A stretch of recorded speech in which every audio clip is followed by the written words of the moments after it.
El primer tema que vamos a analizar es sobre la noción de capital humano. Por cierto, el término capital suele ser entendido en términos económicos.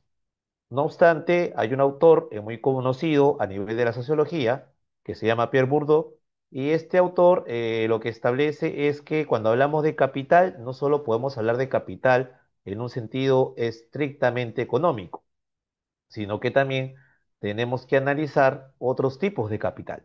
Entonces, habla, por ejemplo, del capital social, habla de otros tipos de capital y también hace mención en cierta medida, porque este concepto luego se desarrolla con mayor profundidad, sobre el capital humano.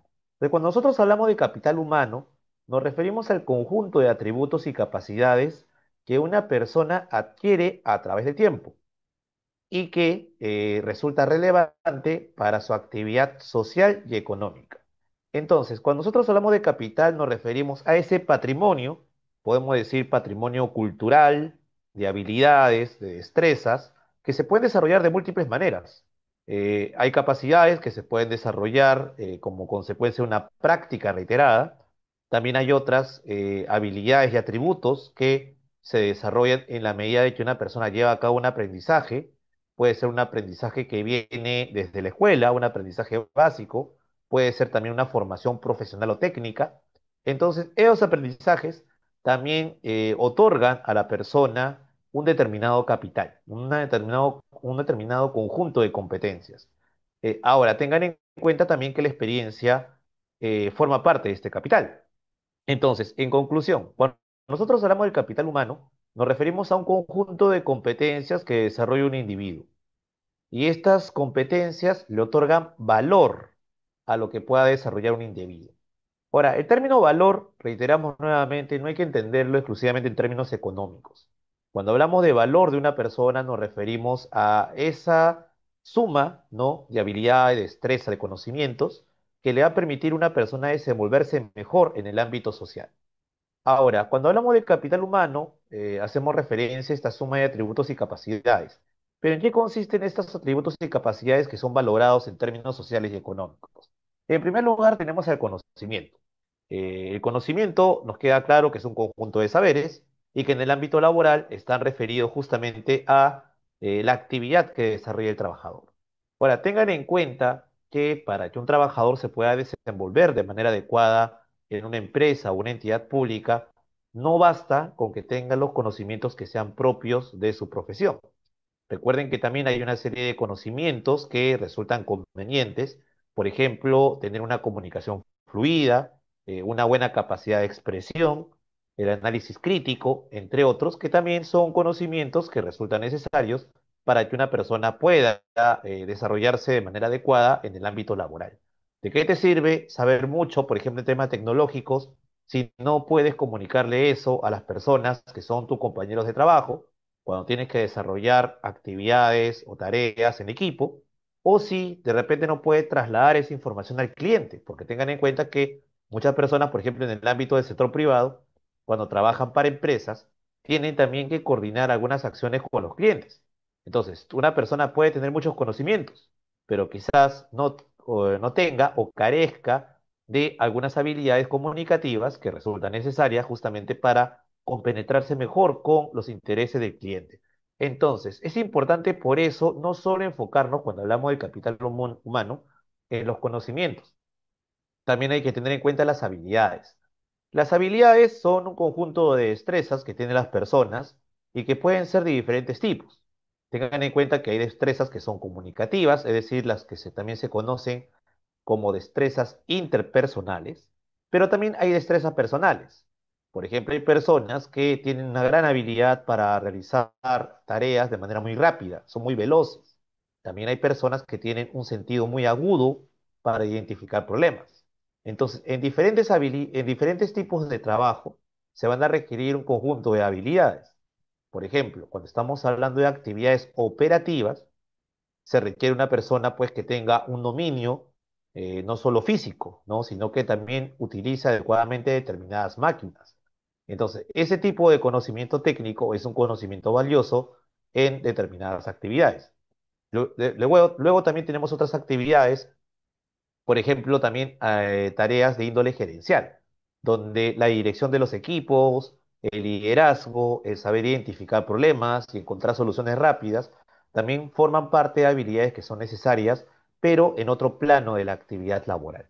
Entonces, por eso es importante identificar con claridad cuáles son los conocimientos y habilidades que se requieren para cubrir un determinado perfil de trabajador. Luego también tenemos los valores y las creencias. Sobre el tema de los valores y las creencias, tengan en cuenta que a pesar de que solo se analiza, o muchas veces solo se analizan los conocimientos y habilidades, también es cierto que la empresa requiere para cubrir un perfil determinado contar con una persona que desarrolle ciertos valores y también creencias. Cuando hablo de creencias, no me refiero necesariamente a contenidos de índole religiosa. También me estoy refiriendo a creencias, es decir, visiones que tienen sobre la vida, sobre el mundo en general. Tengan en cuenta que la acción de los individuos está supeditada a un marco determinado. Este marco está influenciado por una forma de ver el mundo, una cosmovisión, una forma también de actuar en el mundo. Es por eso que este tipo, ¿no?, de ideas, de valores y creencias también van a influenciar en la manera como la persona se va a destacar dentro de la empresa o dentro de una entidad pública.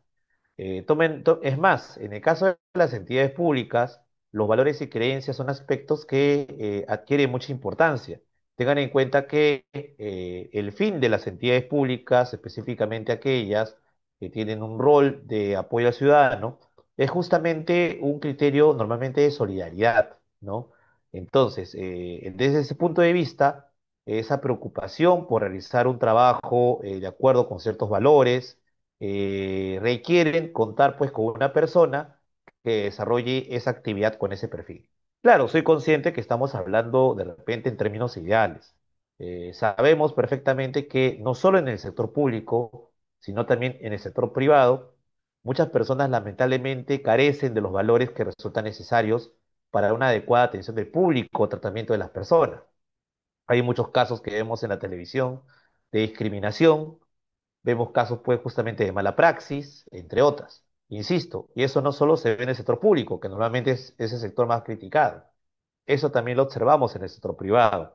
Es por eso que una de las tareas principales que se tiene a nivel de la contratación de personal es también examinar cuáles son los valores y creencias que tiene una determinada persona.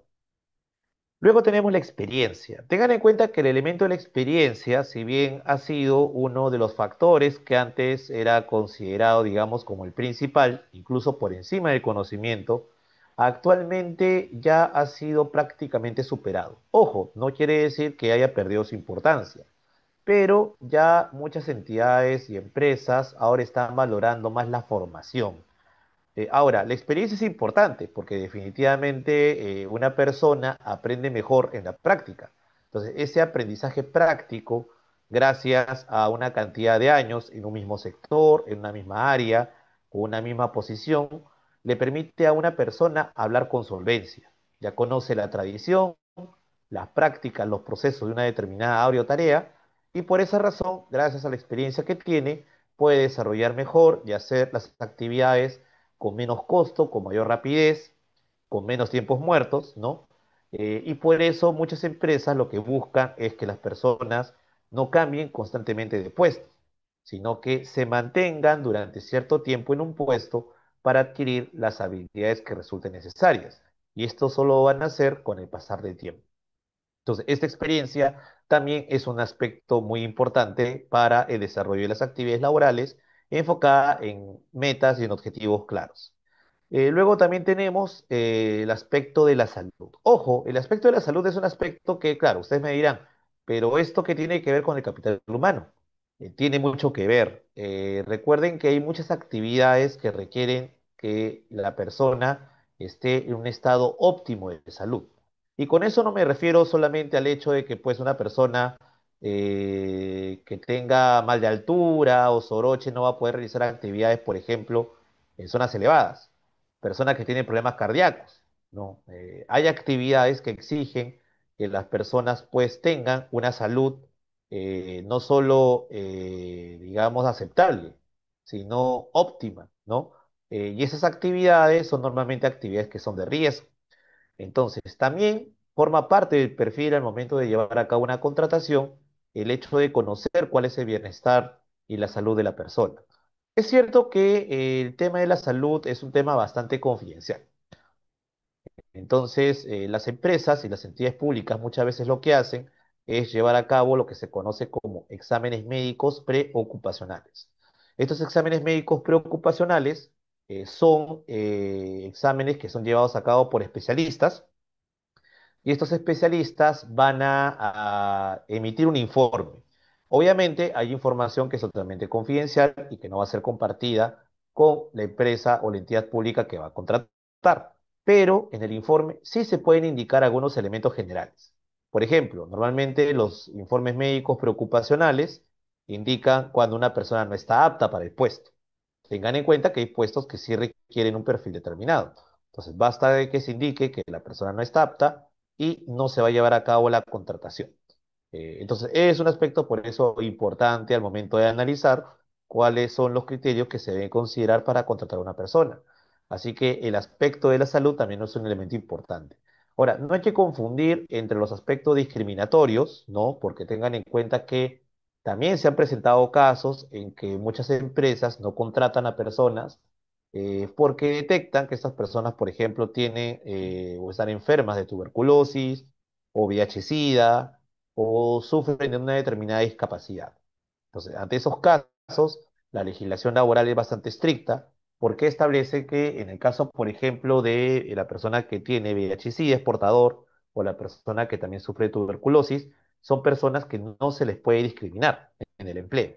En el caso de que la empresa haya actuado de manera discriminatoria en contra de estas personas, eso representaría un tipo de despido nulo. Es un despido nulo discriminatorio y las personas que sufren ese despido pueden plantear su reposición en el trabajo. Entonces, sí hay una protección especial para evitar casos de discriminación, pero no confundamos discriminación de criterios o factores objetivos para desarrollar una actividad. Es lógico que una persona que tiene problemas cardíacos no va a poder realizar, por ejemplo, una actividad en un campo minero. ¿Por qué? Porque si le lleva a cabo, esta persona puede sufrir algún tipo de incidente en su salud. Entonces, la idea, pues, no es exponer a las personas a ámbitos de trabajo que puedan perjudicar su salud. Eso sería un contrasentido. Es por eso que siempre resulta conveniente en ese tipo de actividades que se llevan a cabo exámenes médicos preocupacionales para determinar el nivel de riesgo que podría afrontar una persona en el desarrollo de un puesto de trabajo. Y finalmente, un aspecto que últimamente se está valorando también bastante, esto lo he visto principalmente por el lado de las empresas más que las entidades públicas, es lo que se conoce como red de contactos, es decir, el networking. Entonces, en el networking nosotros hacemos referencia al hecho de que una persona tiene una serie de contactos que pueden ser compañeros de estudios, compañeros de universidad, de repente colegas que ha conocido cuando ha llevado a cabo actividades en diferentes ámbitos, ¿no? Ahora, con esto de red de contacto no me estoy refiriendo ni a nepotismo ni tampoco a corrupción. Ojo, tengan en cuenta eso. Cuando yo hablo de red de contactos me refiero a que hay personas que por sus mismas habilidades sociales han tenido la oportunidad de contar, ¿no? O de conocer personas que se desarrollan en diferentes ámbitos. Por ejemplo, digamos que yo desarrollo mi actividad en el ámbito del derecho, es decir, soy abogado laboralista, pero en mi experiencia he tenido la oportunidad de conocer a personas que se desenvuelven en otros ámbitos. Por ejemplo, contadores, abogados tributaristas, ingenieros, médicos ocupacionales, etcétera. Entonces, esto me permite a mí, tomando en cuenta esta red de contactos, de poder atender determinadas situaciones que con mi conocimiento individual no sería suficiente. Recuerden que para muchas empresas o entidades, la idea no es que la persona sepa todo, pero que sí puede encontrar hasta con cierto tiempo, o sea, bajo términos razonables, puede encontrar una respuesta. O sea, aquella persona que no conoce todo, pero que puede encontrar una respuesta con cierta solvencia, es una persona que puede ser valorada de manera más positiva que una persona que puede saber mucho, pero que de repente cuando entramos en ámbitos desconocidos para esa persona, la persona no va a saber pues ni atar, ni desatar, ni tener un criterio general sobre el tema. Entonces, por eso la red de contactos también últimamente es valorada, insisto, especialmente por el sector privado. Tengan en cuenta que también aquella persona, y esto pasa mucho en las empresas que se dedican a ámbitos pues principalmente corporativos, ¿no? Donde se busca mucho lo que viene a ser el perfil de clientes. Entonces, una persona que quizás no tenga maestrías, no tenga doctorado, no conozca muchos idiomas, pero que tenga una red de contactos bastante sólida, podría resultar atractivo a una empresa, por ejemplo, las empresas de servicios, porque esta persona podría atraer más clientes gracias a su red de contactos. Es por eso que eso también forma parte del capital humano. Ahora, el término capital humano, reitero, es un término que ha sido muy criticado a pesar de que ha tenido cierta repercusión en el ámbito de recursos humanos. Es por eso que hay autores que actualmente prefieren utilizar el término de talento humano. El término talento, como verán, tiene una ventaja, digamos, si lo analizamos desde el punto de vista terminológico, porque no solo hace referencia a aspectos, digamos, económicos o utilitarios, sino que ya va incluso a aspectos que podríamos denominar espirituales o mentales, ¿no? El talento, ¿no? Claro, obviamente el término talento para muchos es entendido básicamente como aquello que es inherente de la persona y que no cambia. Pero tengan en cuenta que las nociones que actualmente se han desarrollado sobre lo que es el talento destacan que incluso los talentos se pueden formar, pueden mejorarse gracias al aprendizaje, gracias a las capacitaciones, etcétera, ¿no? Entonces, en resumen, esta es, digamos, la primera noción que vamos a considerar antes de hablar de lo que son capacitaciones, lo que es capital humano. Justo ya están realizando algunas preguntas. Tenemos la pregunta de Blanca Vega que dice, ¿qué pasa con aquella persona que tiene un amplio conocimiento, pero le gusta trabajar en solitario? Me preguntan a qué debe dedicarse. Bueno, para responder esta pregunta, Blanca, lo que sucede es que actualmente prácticamente todas las actividades requieren un trabajo en equipo. Claro, ustedes me dirán, pero hay actividades que, por ejemplo, en el caso del marketing digital, u otro tipo de actividades vinculadas más al ámbito tecnológico, basta que la persona tenga su laptop, tenga internet y con eso ya puede cumplir su labor. Bueno, en ese aspecto, Blanca, lo que yo te puedo decir es que incluso en ese tipo de actividades tienen que llevarse a cabo coordinaciones.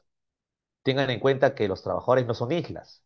El trabajador tiene que coordinar, tiene que cumplir órdenes, tiene que dictar órdenes dependiendo del puesto que tenga. Entonces, ese nivel de coordinación es de diferente tipo. Tanto es una coordinación que va arriba, o sea, las coordinaciones verticales o abajo, como también son coordinaciones que se realizan con personas del mismo nivel laboral. Entonces, incluso una persona que se dedica al ámbito de TI tiene que saber comunicarse porque le van a pedir informes, van a pedirle también que rinda cuentas sobre su actividad. Muchas veces también va a tener que dar respuestas, por ejemplo, cuando haya consultas de clientes. Entonces, como podemos ver, incluso aquellas actividades que aparentemente no requieren mucho de trabajo en equipo, sí tienen un nivel básico de coordinación. Por eso que es difícil encontrar actualmente alguna actividad que realmente se pueda llevar en solitario. Además, tengan en cuenta que los seres humanos, y esta es una definición que viene incluso de la antigua Grecia, es un ser que tiene un carácter social. Aristóteles lo decía claramente. Es más, le decía sum politicón, que hace referencia a un animal político. Es decir, que no solo es una persona que se organiza de manera social, sino que estructura también las maneras como se va a desarrollar el poder. Entonces, si lo vemos de esa perspectiva, eso quiere decir que, de una u otra manera, el trabajo en solitario es prácticamente un trabajo que actualmente se encuentra extinto. Incluso las personas que podemos denominar trabajadores autónomos, son personas que requieren de determinadas coordinaciones para poder cumplir con sus objetivos. Así que un trabajo absolutamente solitario no existiría, por lo menos en nuestra definición. Tenemos una pregunta de Diana que dice, si las empresas, dice, están obligadas a realizar exámenes médicos ocupacionales a todos sus colaboradores.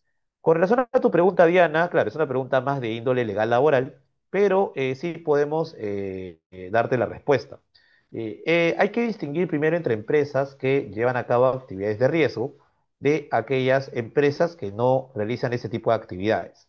Para poder nosotros identificar qué empresas desarrollan estas actividades de riesgo y cuáles no, basta con revisar un documento que se conoce como el anexo 5.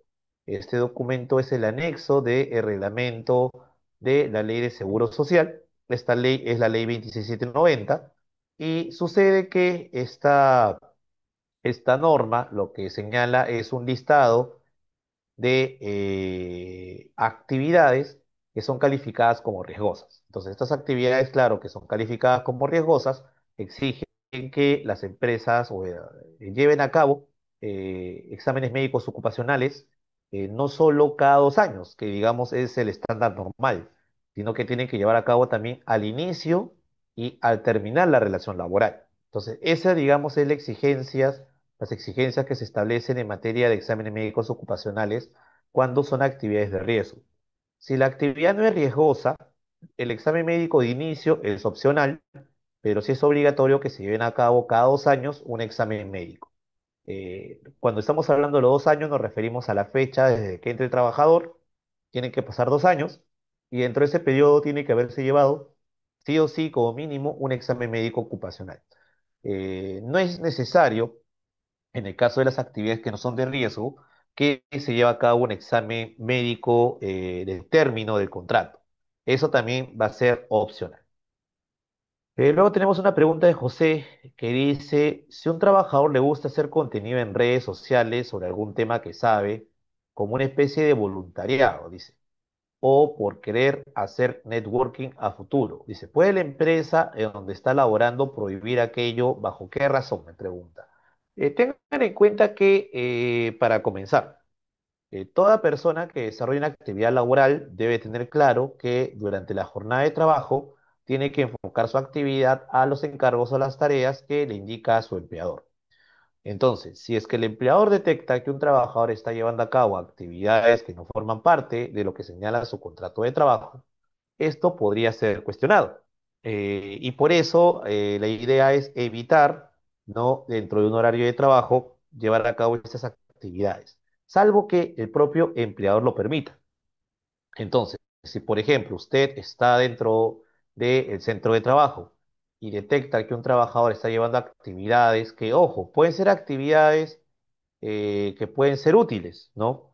Es decir, actividades que no son prohibidas, pero que estén vinculadas más a actividades personales que a actividades que rindan o generen un beneficio para la entidad o empresa.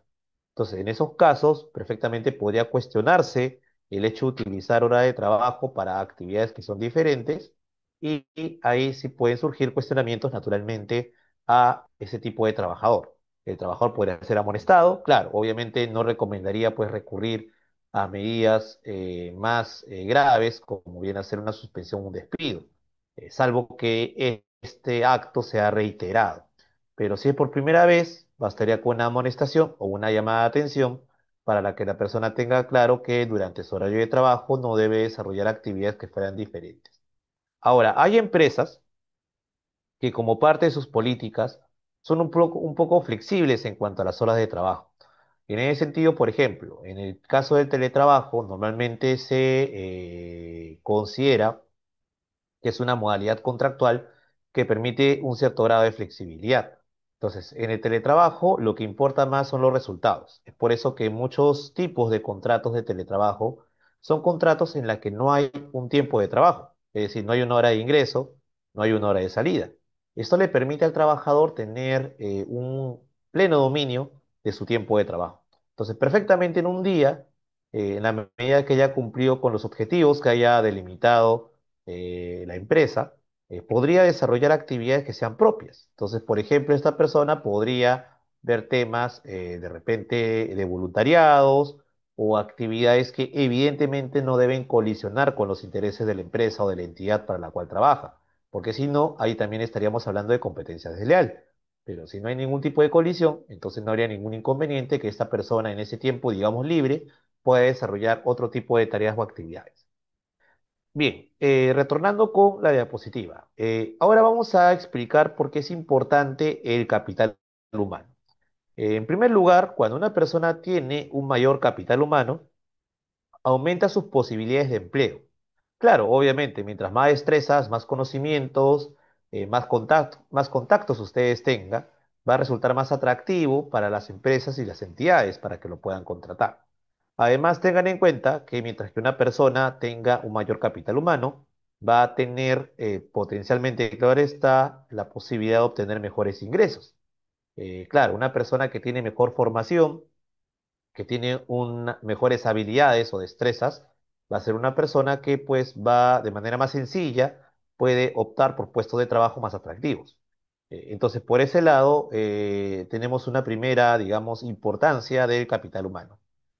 Un segundo criterio que nos permite determinar también la importancia del capital humano es el que tiene que ver con la innovación y la productividad. Tengan en cuenta que el capital humano es un activo fundamental. ¿Por qué? Porque normalmente a través de capital humano es que se valora la productividad de la persona. Cuando una persona tiene una habilidad, por ejemplo, la rapidez, tiene creatividad, entonces estos aspectos también son valorados por muchas empresas. Por ejemplo, empresas dedicadas a ámbitos de la computación, empresas que constantemente buscan la innovación de sus productos, especialmente son empresas internacionales, claro está. Estas empresas valoran mucho la creatividad y la productividad de las personas. Tengan en cuenta que desde el punto de vista estadístico, el Perú es uno de los países donde la productividad es más baja dentro de la región. Ahora, esta productividad baja, de acuerdo con los diferentes enfoques que se han desarrollado sobre el tema, establecen que esta deficiencia en la productividad del trabajador peruano se debe a que es un personal que está poco capacitado, poco, o con una poca formación, tanto formación básica como formación especializada. Entonces, por eso, el hecho de que una persona se capacite o se forme va a incidir de manera positiva en desarrollar una mayor productividad y también en impulsar la innovación. Y finalmente, un mayor capital humano es un motor para el crecimiento económico y bienestar social. Una persona que cuenta con un capital humano atractivo va a irradiar al resto de las personas, es decir, a las personas que les rodea, este ímpetu por conocer o por también desarrollarse. Es por eso que la tendencia es que cuando una empresa cuenta con ese personal que constantemente se capacita, que constantemente interviene de manera crítica, plantea proyectos, es totalmente, digamos, proactiva, entonces ese tipo de acciones son contagiosas. Lamentablemente, lo contrario también es real. Aquellas personas que lo único que hacen es cumplir con su trabajo, personas que no opinan, que no participan en las actividades empresariales, que se apartan, eso también puede ser contagioso. Entonces, la idea es, tomando en cuenta que esto es algo inevitable, porque es verdad, en cualquier entidad pública, en cualquier empresa, usted siempre va a encontrar una persona que simplemente no quiere adecuarse al ritmo de la empresa o de la entidad. Las razones pueden ser múltiples, ¿ah?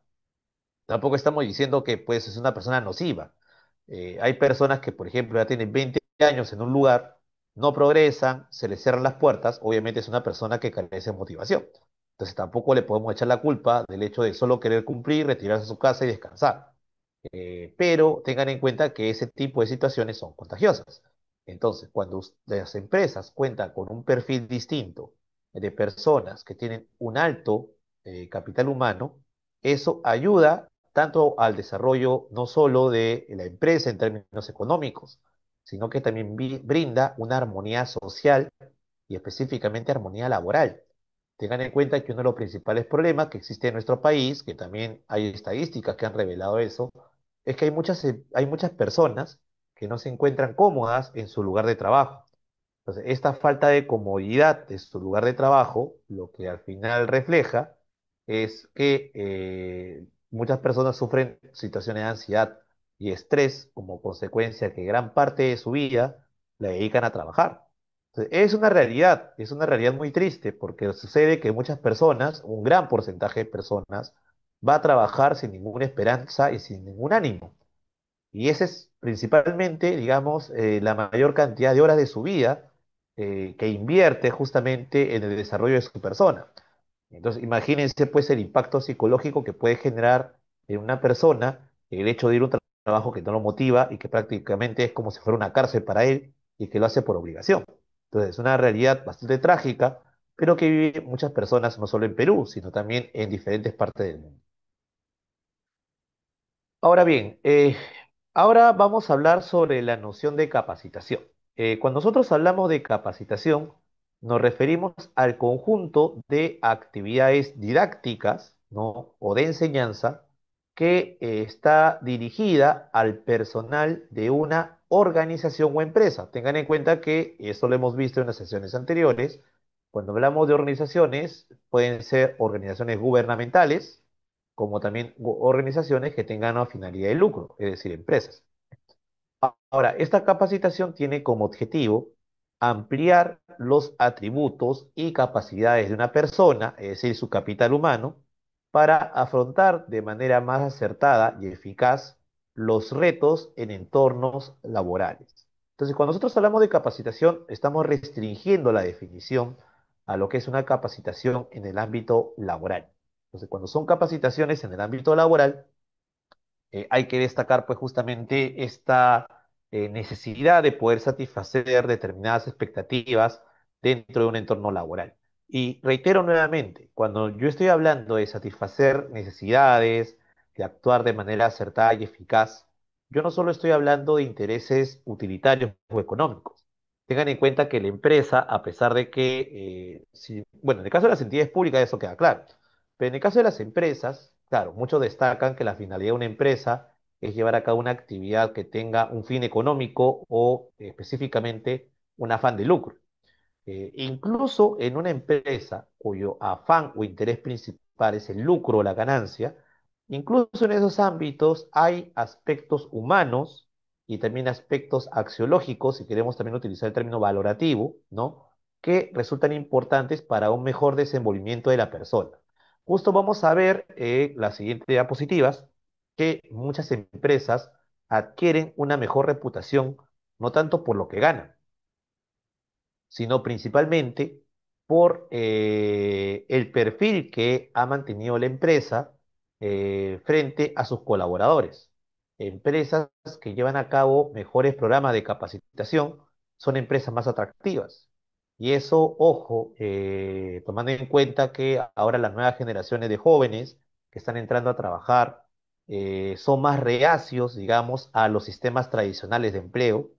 Ellos consideran que un aspecto muy atractivo justamente es el hecho de que las empresas comiencen a desarrollar entornos de trabajo más flexibles, que les permita compatibilizar sus intereses laborales o profesionales con su vida personal.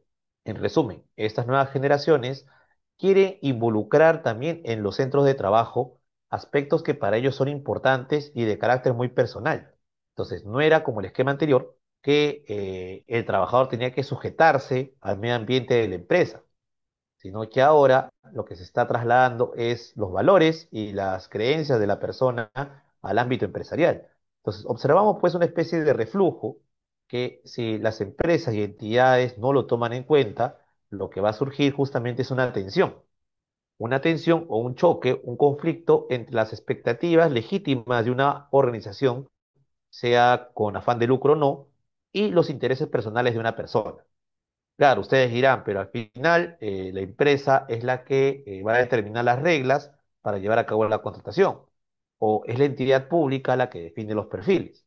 Claro, pero eso no te garantiza, más allá de que tú definas los perfiles a través de los cuales vas a elegir a tu personal, eso no te garantiza que la persona que al final va a ser contratada sea el mejor perfil. Quizás el perfil que se adecua más a tus intereses sea el perfil de justamente esas personas que no se quieren dejar simplemente avasallar por la empresa, sino que también busca que la empresa tenga un rol importante desde el punto de vista social. En anteriores capacitaciones hemos hablado, pues, por ejemplo, de personas o trabajadores que se sienten más cómodas cuando las empresas o las organizaciones para las cuales trabajan defienden causas sociales, desarrollan actividades de compromiso social, de voluntariado, Por ejemplo, establecen políticas que prohíben prácticas discriminatorias o de repente tienen políticas de carácter inclusivo. Entonces, son aspectos que, insisto, van más allá del esquema meramente económico y por eso también puede influenciar directamente en mejorar el prestigio de una organización. Ahora, ¿cuál es el objetivo de las capacitaciones que se llevan a cabo en entornos laborales? Podemos resumir los objetivos en tres. El primer objetivo es mejorar el desempeño. Evidentemente, cuando usted desarrolla una capacitación, lo que busca es que se transmitan nuevos saberes o de repente consolidar los saberes que ya tienen las personas cuando han ingresado a trabajar. También, naturalmente, lo que se va a buscar es contar con personal especializado. Este es un tema muy importante porque muchos creen de que los perfiles en el mercado uno los puede encontrar, pero eso no es exacto. En algunas entidades o empresas hay que crear perfiles. ¿A qué me refiero? Yo recuerdo que tuve la oportunidad de trabajar por una empresa que, si bien se dedicaba al ámbito jurídico, porque desarrollaba contenidos para abogados y también para contadores, principalmente se caracterizaba por también desarrollar obras, o sea, libros o folletos o manuales. Entonces era mitad una empresa que se dedicaba al ámbito jurídico y contable, pero también tenía la otra mitad que se dedicaba, digamos, al ámbito editorial. Entonces, el perfil de las personas que buscaban no era simplemente el típico abogado o el típico contador.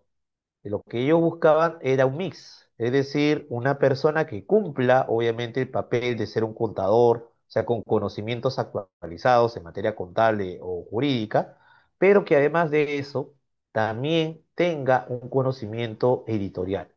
Es decir, determinar los titulares, porque recuerden que aquellas personas que han tenido la oportunidad de trabajar en un periódico o en una empresa editora, saben que el hecho de elegir titulares, el hecho de tener, digamos, un buen ojo para determinar noticias, es un aspecto que es fundamental también para alcanzar el éxito editorial. Entonces, ese tipo de perfil que combinaba esas habilidades en el ámbito editorial más las habilidades propias de su profesión, era un perfil que no existía en el mercado. Entonces, ¿qué hacía esta empresa? Crearlo. ¿Cómo lo creaba? Contrataba personal donde, si bien no tenía un conocimiento todavía vasto del asunto, tendría por lo menos algunas nociones y la capacidad de adaptarse a las nuevas exigencias. Entonces, muchas empresas valoran justamente el tema de la adaptación. No solo las empresas, también últimamente he visto que muchas entidades públicas le están dando bastante hincapié al tema de la capacidad de adaptación de la persona. Entonces, cuando la persona se adapta, comienza a estar más predispuesta a capacitarse. Y en la medida que más capacitada, obviamente va a obtener mayores resultados positivos para alcanzar el perfil que está buscando la organización. Es por eso que uno de los objetivos de la capacitación es mejorar el desempeño y esto implicaría, obviamente, contar con trabajadores especializados, con perfiles que son raros en el mercado, ¿no? Además, también esto ayuda a mejorar resultados y obviamente aumenta la productividad. Nadie puede negar que una persona que recibe mayores capacitaciones va a ser una persona más productiva, en la medida que haya podido asimilar obviamente los conocimientos y habilidades que se brindan en estas capacitaciones. Luego también tenemos la promoción de la integración. La capacitación no solo es compartir experiencias, brindar nuevas habilidades, etcétera, sino que también implica desarrollar aptitudes. Entonces, el desarrollo de las aptitudes promueve justamente la idea de que las personas se van a involucrar mejor con el trabajo y esto permite crear lo que viene a ser un criterio uniforme en las actividades. Esto obviamente solo se va a lograr en la medida de que con las capacitaciones también se transmitan cuáles son las reglas de convivencia o las directivas empresariales, que es básicamente como hablar de una constitución, pero en el ámbito de la empresa o de la organización. Entonces, a través de reglamentos, a través de manuales, a través de políticas, la organización comparte con los trabajadores cuáles son las reglas de juego, digámoslo así, ¿no? Y tengan en cuenta que estas reglas que las entidades u organizaciones impulsan tienen como finalidad principal contribuir con la armonía del centro de trabajo. Es cierto que hay diferentes estilos para elaborar directivas y políticas. Hay organizaciones que son muy rígidas, por ejemplo, al momento de elaborar sus reglamentos internos, al momento de establecer directivas, por ejemplo, materias como entre evaluaciones de desempeño, capacitaciones, etcétera. Pero hay entidades que son más creativas y que si bien no dejan de lado el ámbito sancionador, porque normalmente eso es lo que más se destaca cuando se habla de un reglamento interno de trabajo, también establecen esquemas de promoción al trabajador. Por ejemplo, hay empresas que crean políticas de mejora de desempeño, empresas que establecen también sistemas de recreación o entretenimiento de los trabajadores. Entonces, hay una serie de acciones que puede elaborar las empresas, dentro de las cuales se encuentran las capacitaciones, que a la larga lo que busca es también fomentar la integración. Y finalmente, motiva la permanencia. Recuerde que las capacitaciones también pueden reforzar valores empresariales. Entonces, con una capacitación, usted lo que puede conseguir es justamente que las personas puedan adecuarse a determinados esquemas de conducta, ¿no? O códigos de conducta que para la empresa resultan adecuados para un desenvolvimiento, digamos, ético. Recuerden que los aspectos éticos últimamente también están siendo destacados por las empresas. Es más, en los contratos, muchas veces incluyen cláusulas que ya no son solo cláusulas propiamente laborales. Hay cláusulas, por ejemplo, que se incluyen que son cláusulas antisoborno. Hay también cláusulas, por ejemplo, contra la corrupción, tanto privada como pública. También se colocan cláusulas sobre estándares éticos ideales, ¿no? Claro, obviamente hay aspectos en los cuales las empresas o las organizaciones no se pueden entrometer porque son aspectos muy privados. Por ejemplo, una empresa normalmente no te podría exigir pues que tú sigas una determinada religión o un determinado sentir político. Claro, en la práctica de repente algunas lo hacen, pero desde el punto de vista pues laico general, una empresa no te debería obligar a seguir un determinado credo, ¿no?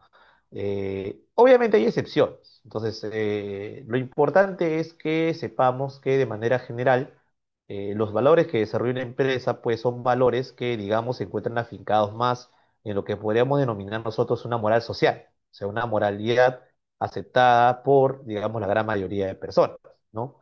Si estamos hablando, ojo, a nivel organizacional. Y también tengan en cuenta que las empresas y en general toda organización, incluyendo las entidades públicas, tienen una visión de institución. Entonces, esta visión también puede ser compartida a través de las capacitaciones. En conclusión, con la capacitación vamos a obtener tres objetivos. Primero, una mejora de desempeño, que eso lo podemos examinar desde el punto de vista netamente individual de la persona. Luego se promueve la integración, que es un aspecto, digamos, más colaborativo. Y finalmente motivar la permanencia, que es un aspecto que tiene que ver más con la filosofía de trabajo que desarrolla la empresa o la organización en general. Antes de entrar al tema de las competencias, estoy viendo que en el chat tenemos nuevas preguntas. Por ejemplo, acá hay una pregunta de... no, no es nueva pregunta, es la misma, pensé que era nueva. Ya, parece que me equivoqué. Bueno, igual por si acaso, aquellas personas que he visto que han estado levantando la mano, no se preocupen. Justo antes de terminar, entre 15 minutos a 30 minutos antes de terminar la sesión, que va a ser a las 10:30, vamos a dar la oportunidad de que las personas puedan intervenir. Así que no se preocupen si tienen dudas, pueden ir, mientras tanto, colocándolas en el chat, que lo voy a atender de manera oportuna. Bueno, regresando al tema de las competencias. Cuando hablamos de competencias, son justamente esta suma de conocimientos, habilidades, destrezas que desarrolla una persona y que están vinculadas con su actividad laboral. Ahora, la clasificación de las competencias son diversas. Van a encontrar en diferentes manuales que algunas veces diferencian entre competencias básicas y competencias específicas. También hay una división que habla de competencias formales y competencias informales. Yo he preferido utilizar una clasificación que distingue entre las competencias que son propiamente técnicas, las competencias interpersonales y las competencias transversales. Es más, de repente ustedes van a encontrar en algunos manuales que las competencias transversales algunas veces incluyen o forman parte de las competencias interpersonales. No obstante, yo he preferido establecer una pequeña distinción, una distinción sutil, conforme a lo que vamos a examinar en un momento. A ver, para comenzar, toda entidad o toda organización tiene que identificar claramente qué competencias son necesarias para que una persona se pueda desenvolver mejor en su ámbito laboral. Una de las principales competencias, por no decir el primer nivel de competencias, es el que se conoce como competencias técnicas, también llamadas competencias personales. Estas competencias técnicas o personales, también en inglés, porque recuerden que en la literatura en materia de recursos humanos o de gestión del talento humano, se utilizan mucho palabras en inglés, porque tengan en cuenta que hay una gran literatura que viene de Norteamérica. Es por eso que hace referencia al término hard skills, es decir, habilidades duras, ¿no? Ahora, sobre el tema de las habilidades duras o competencias técnicas, estamos ahí incluyendo lo que son los conocimientos especializados. Por ejemplo, ojo, no solo estoy hablando de conocimientos de índole profesional, también estoy hablando de conocimientos o habilidades técnicas. Una persona que es maquinista, por ejemplo, en el ámbito de construcción civil, recuerden que hay habilidades que son necesarias para llevar a cabo algunas tareas. Entonces, es un conocimiento especializado. Hay personas que solo pueden conducir máquinas en la medida que estén debidamente especializados y que cuenten con las certificaciones establecidas para un determinado rubro. También tengan en cuenta que para determinadas actividades, por ejemplo, gerenciales, se requieren de personas que cuenten pues con certificaciones en materia, por ejemplo, de recursos humanos o de gerencia o dirección de personas, etcétera. Entonces, esos son conocimientos especializados porque no basta la formación meramente técnica o formación universitaria para que una persona pueda alcanzar estos conocimientos especializados, sino que normalmente requieren una persona que lleva a cabo una formación continua. Por otro lado, también dentro de las competencias duras se encuentra la gestión de procesos. El tema de la gestión de procesos tiene que ver con el hecho de que la persona identifique cuáles son los pasos que intervienen al momento de desarrollar una determinada tarea. Evidentemente, esto se forma principalmente dentro de la propia empresa. Entonces, dentro de la empresa, la persona va a comenzar a adquirir una mayor familiaridad con los procesos o tareas que se desenvuelven dentro del centro de trabajo. Claro, las actividades pueden ser de diferentes tipos. Por ejemplo, una persona que se dedica al ámbito comercial va a saber gestionar adecuadamente un proceso, por ejemplo, de visita a los clientes, cómo llevar a cabo las cobranzas, etcétera. Entonces, esas habilidades se van a desarrollar dentro de la empresa.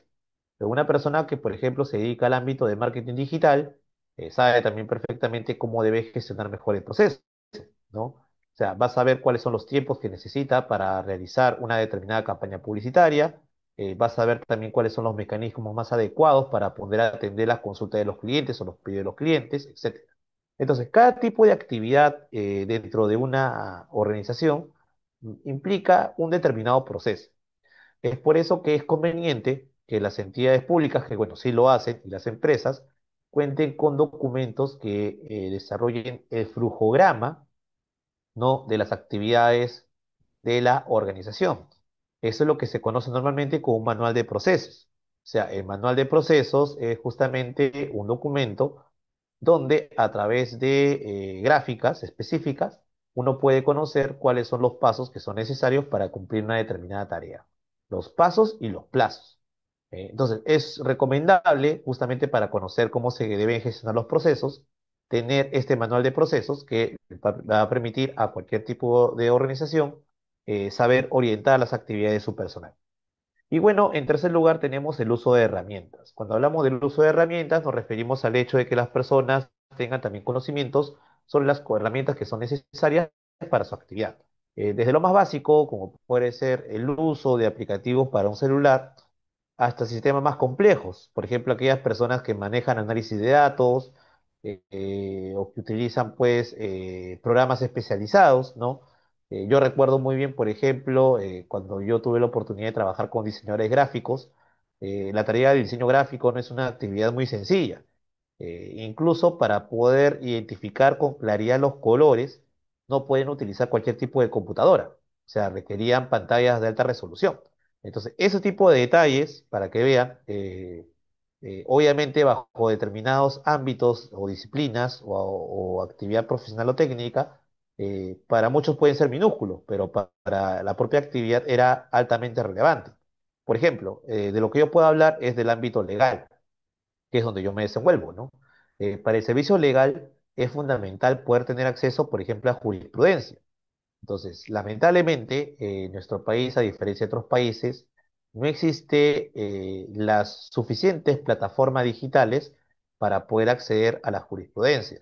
Yo recuerdo muy bien que cuando comencé mi actividad como practicante, yo tenía que revisar las exparatas que publicaba el Diario Oficial del Peruano de casaciones para que leyendo una a una las exparatas, recién pudiera conocer las sentencias, digamos que eran las más importantes en mi materia, que era la materia laboral. Entonces, no es una actividad sencilla. Recuerdo que yo leía pues paquetes de casaciones de 300 a 500 páginas y al mes salían como dos o tres. Entonces, imagínense la cantidad de tiempo que uno invertía para poder tener conocimiento de los últimos criterios judiciales.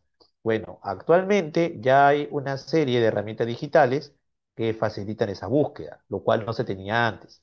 Entonces, como pueden observar, el uso de herramientas, herramientas de búsqueda, herramientas, por ejemplo, ahora que se está utilizando mucho lo que es la inteligencia artificial generativa, ¿no? Muchos utilizan pues el ChatGPT, el Gemini, el Claude, entre otras, ¿no? El uso de estas herramientas, ojo, no es una actividad desleal. Yo escucho mucho de mis colegas que dicen, no, lo que pasa es que tú utilizas ChatGPT y por eso lo haces más rápido. Yo lo que respondería es al contrario. Me parece que es muy útil que lo use, porque de esa manera reduce tiempo, pero eso sí, siempre se requiere la validación de una persona especializada, porque recuerden que el uso de la IA generativa no otorga necesariamente una respuesta pues absolutamente certera. Entonces siempre tiene que haber un nivel de corroboración y eso solo puede hacer una persona que tenga un conocimiento del área, ¿no? Entonces no podemos confiar todavía, aunque poco a poco se están perfeccionando más, no podemos confiar todavía al 100% en ese tipo de herramientas digitales. Así que siempre va a haber una persona, por lo menos que esté detrás, revisando o verificando la información que elabora ese tipo de herramientas. Luego tenemos ya como segundo plano de competencias las competencias interpersonales, que es lo que se conoce como soft skills, es decir, habilidades blandas, habilidades suaves, bueno, en términos más conocidos son habilidades blandas, ¿no? En verdad, y yo tuve la oportunidad de llevar una capacitación sobre temas de las competencias en general, y recuerdo que la persona que llevaba a cabo la mentoría nos decía que no entendía por qué lo llamaban habilidades blandas, cuando en su opinión realmente no eran habilidades por ningún lado blandas, al contrario, eran habilidades porque para él eran duras, porque estamos hablando de habilidades que tienen que ver con el contacto con otras personas. Recuerden que muchas veces el llevar a cabo trabajos en equipo no es una actividad sencilla. Cada persona tiene su sistema de creencias, sistema de valores, su forma de comportarse, su carácter, su personalidad, que influye también en la manera como se conduce en el trabajo.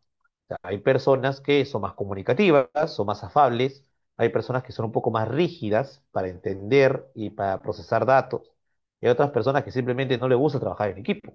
Entonces, es importante por eso que las personas que van a llevar a cabo este tipo de actividades y cuando son de manera constante, cuenten con estas competencias interpersonales. Entonces, si no cuentan con estas competencias, obviamente van a haber bastantes brechas que a la larga van a impedir que obviamente se puedan desarrollar adecuadamente las actividades dentro de una organización. Otro aspecto que tiene que ver con las competencias interpersonales es lo que viene a ser la comunicación y el liderazgo. En el tema de la comunicación resulta claro pues que una persona que no pueda comunicarse adecuadamente simplemente no va a trasladar el mensaje que busca. Recuerden que desde el punto de vista comunicativo se presentan muchos casos de ruidos. Y el ruido no solo se da por el hecho de que una persona de repente no entienda porque es un lenguaje especializado. Tengan en cuenta que actualmente existen los alfabetos, o lo mejor dicho, los analfabetos funcionales, que son personas que tienen instrucción primaria, tienen instrucción secundaria, tienen formación universitaria, pero eso no quiere decir que tengan la capacidad para comprender mensajes de tipo, ¿no? es un analfabeto funcional, ¿no? Entonces, ¿y eso a qué se debe? A que, bueno, obviamente hay personas que lamentablemente no han desarrollado habilidades interpersonales. Muchas personas quieren ser escuchadas, pero muy pocas personas tienen la paciencia para escuchar. Entonces, ese aspecto también resulta importante y tiene que ver con las habilidades comunicativas. En mi experiencia, yo he tenido pues la oportunidad de interactuar con muchas personas en el ámbito laboral. Hablan, hablan y hablan y no te dan la oportunidad pues de que tú puedas opinar también tus ideas de manera válida. Entonces, ante eso, claro, la idea es tratar pues de contar pues con un cálculo de tiempo razonable para decirle, ¿sabes qué? Mira, tú ya has expresado tus ideas, ahora corresponde a mí expresar en un tiempo razonable también mis opiniones, ¿no? Entonces, eso implica habilidades comunicativas, de empatía, también habilidades de liderazgo. Tengan en cuenta que el trabajo en equipo siempre requiere una persona que marque una pauta. Es el líder. Hay líderes, obviamente, que son carismáticos, líderes que desarrollan ese talento de manera natural, pero en otros casos, por no decir la mayoría de casos, el liderazgo en verdad requiere también un desarrollo de capacidades. Es decir, muchas personas que son líderes no nacen siendo líderes, sino que se forman. Hay una famosa frase que se ve tanto a nivel político, donde se destaca justamente eso, ¿no? De que el líder se forma a través del conflicto, ¿no? Y a través de los problemas. Claro, porque cuando se presentan problemas en las organizaciones, hay que buscar una solución. Y justamente la persona que plantea una solución y que afronta el problema actúa prácticamente como lo que debe hacer un líder, ¿no? Entonces, esta persona obviamente va a adquirir una determinada ascendencia en el ámbito de desarrollo laboral y gracias a esta ascendencia es que va a ser escuchado. Ahora, el líder no hay que confundirlo con aquella persona que ocupa puestos directivos, ¿ah? Muchos confunden esta idea. Creen que cuando nosotros hablamos de líderes nos referimos siempre a la persona que es gerente, a la persona que es jefe, capataz, etcétera. Y eso no es exacto. No hay que confundir la posición que una persona tiene dentro de la empresa conforme al organigrama de la ascendencia que tiene a nivel social entre los compañeros de trabajo.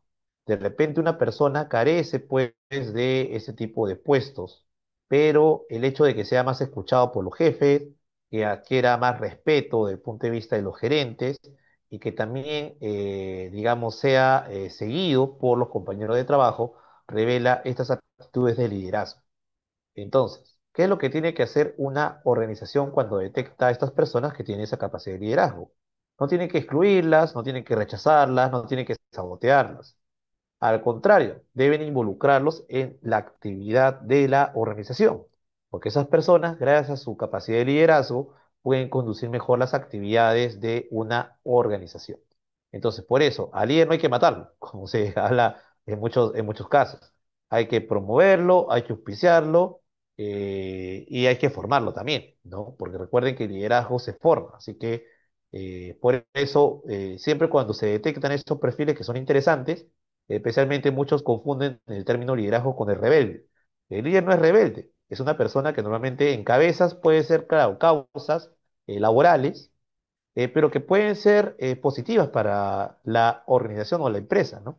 Entonces, por eso, siempre he señalado que cuando uno detecta que una persona tiene esta capacidad para ser líder, hay que tratar siempre de buscar la mejor manera que esta persona se involucre en el desarrollo de las actividades empresariales. Y claro, mientras que va creciendo su formación, puede también esta persona ir alcanzando, gracias a las promociones que se dan dentro de la empresa, posiciones pues donde tengan una mayor responsabilidad.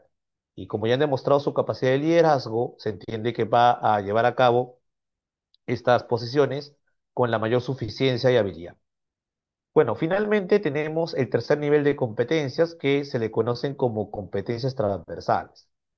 Las competencias transversales es una mezcla entre competencias duras o técnicas, como se les suele llamar, y las competencias interpersonales. Es por eso que se llama transversal. Y es transversal porque no solo se aplica para una determinada área, o sea, no son competencias específicas, sino son competencias que afectan a todo tipo de puesto o actividad laboral.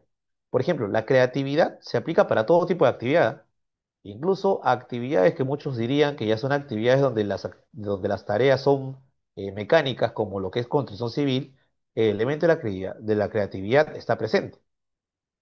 También tenemos el tema del pensamiento crítico. El pensamiento crítico o la capacidad argumentativa es un aspecto que es una competencia transversal porque también afecta a diferentes tipos de actividades, no solo a una. Pensamiento crítico también no es solo para aquella persona que ocupa un puesto gerencial o de confianza. Pensamiento crítico lo deberían tener todos los trabajadores dentro de una organización. La inteligencia emocional. Mucho se habla de la inteligencia emocional desde el punto de vista del gerente, pero no se menciona que también las personas que van a cumplir tareas, las personas que van a seguir órdenes, tienen que contar con inteligencia emocional. Imagínense si en una empresa, cuando tú quieres encargar una determinada tarea, en vez de respetar y tratar de cumplir con la actividad, todos lo comienzan a sabotear a su jefe.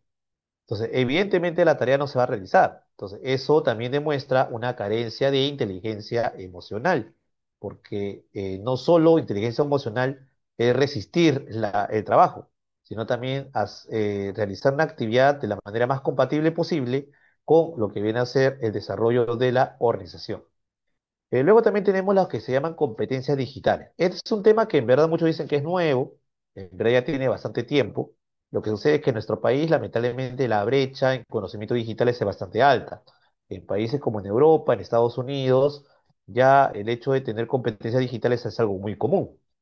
Quizás las nuevas generaciones tengan o estén más proclives justamente a desarrollar ese tipo de competencias. Y cuando digo competencias digitales, yo no solo estoy hablando pues, de utilizar el celular más rápido o estar horas de horas en el celular y no cansarse.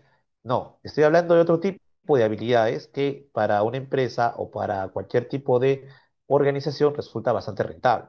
Entonces, como se habrá dado cuenta, antes las competencias digitales eran calificadas como conocimientos especializados. Actualmente ya no.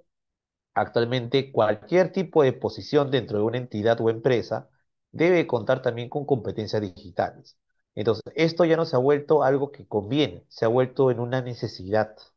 Es como cuando recuerdo hace muchos años, también muchas empresas destacaban el tema de los idiomas. Antes tener dos idiomas pues era algo extraño, era prácticamente un privilegio. Actualmente ya no, es algo bastante común. La gran mayoría de profesionales ya conocen como mínimo dos idiomas. Hay algunos que tienen tres idiomas, hay incluso cuatro idiomas, etcétera, ¿no? Entonces, tomando en cuenta pues de que ahora nos encontramos en un mundo globalizado, el conocimiento de los idiomas se ha vuelto prácticamente en un conocimiento imprescindible.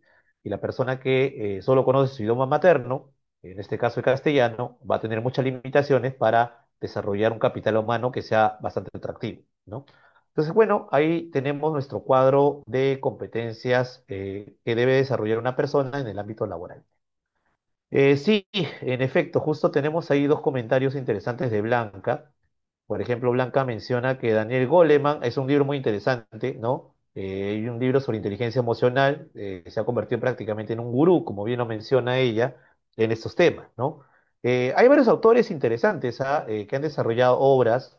Por ejemplo, yo también recomiendo mucho que se ve en el ámbito financiero, pero que ojo, también tiene repercusión en el ámbito de recursos humanos, el famoso libro de Robert Kiyosaki de Padre Rico y Padre Pobre, ¿no? Donde hace referencia también a la manera como piensa, o sea, no solo habla de un tema financiero, ¿ah? Habla sobre una forma en la que la persona afronta una realidad, sobre una actitud de la vida, ¿no? Entonces, cuando él habla del padre rico y padre pobre, no hace referencia necesariamente a una persona que tenía poco dinero y una persona que tenía mucho dinero. Se refería más bien a la actitud de la persona, ¿no? Él mencionaba pues que el padre pobre era aquella persona que era su papá, básicamente lo comenta, y lo hace, ojo, no con afán de crítica, lo hace con un afán descriptivo bastante objetivo. Decía que su papá era de las personas, y se lo digo también porque mi papá es así, ¿ya? Era de las personas que estaban convencidas de que nada más con un título profesional era suficiente para que una persona tuviera éxito, ¿ya? Y ojo, su papá era profesor, tuvo éxito obviamente en su ámbito, pero él destacaba muchas veces de que lamentablemente por esa visión que tenía, que era una visión muy rígida, no vivía, digamos, con la tranquilidad que normalmente una persona que maneja mejor sus finanzas podría obtenerla. En cambio, él destacaba el padre de su amigo, a quien él identificaba como el padre rico, porque era una persona que, si bien es cierto, no negaba la importancia de la formación académica de la universidad, destacaba más otro tipo de formación. lo que se puede llamar la formación de la calle. Pero ojo, no cualquier formación de la calle. Me refiero a la formación en hacer negocios, en impulsar actividades, en estar siempre pendiente de los contactos. Entonces, es una visión muy diferente que justamente lo impulsó a desarrollarse. Bueno, actualmente pues no solo es un empresario exitoso, sino es una persona que ahora forma a otros empresarios, se ha vuelto un mentor internacional, cuyos libros pues se venden de manera, digamos, bastante exitosa en el mercado mundial, ¿no? Entonces, bueno, son ejemplos, digamos, de textos que les pueden servir también a ustedes para enfocarse no solo en este tema que estamos viendo hoy día de competencias, sino en general de otros temas, ¿no? Bueno, para continuar, hay otra pregunta de Blanca que dice que, depende mucho también de la profesión, cuando estamos hablando de las competencias, es correcto, dice. En el caso de un abogado, dice, el abogado por necesidad tiene que hablar. Y me dice, porque un abogado que no habla se muere de hambre. Bueno, buen punto, Blanca, digamos, esa precisión. Pero ojo, en mi experiencia, y eso puede resultar risible, hay abogados que no hablan bien. Es más, no solo no hablan bien, tienen miedo a hablar en público. Yo sé que esto puede sonar un contrasentido, pero tomen en cuenta que la actividad del abogado no solo es en el fuero judicial, no solo es en el ámbito legislativo o en el ámbito de un estudio jurídico, sino que también hay abogados que se desenvuelven en otro tipo de ámbitos, ¿no? Yo recuerdo que tenía una amiga en la universidad que era una persona brillante, o sea, sacaba las mejores notas, pero no hablaba, le daba miedo hablar en público.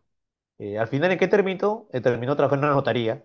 Bueno, no estoy despreciando la actividad notarial para nada, al contrario, sino que digamos que por ese temor a comunicarse, ella lo que hizo fue buscar una actividad que se adecuara mejor a sus intereses y encontró en la actividad notarial una actividad que no requería pues una actividad constante de atención al público en algunos casos.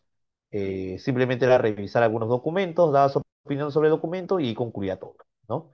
Entonces tengan en cuenta también eso, de que hay actividades que uno creería que aparentemente, por ejemplo, en el ámbito de construcción, muchos me dicen, en la actividad de construcción civil, pues no se requiere tener habilidades comunicativas.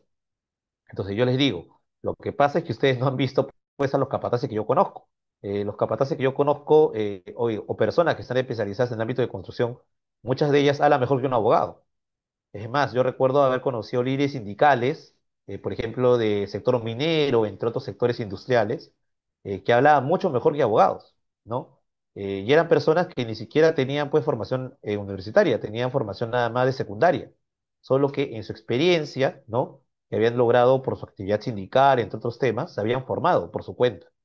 Entonces, ellos tuvieron la inteligencia y la voluntad para tener una formación más completa, superando incluso las limitaciones propias de su especialidad.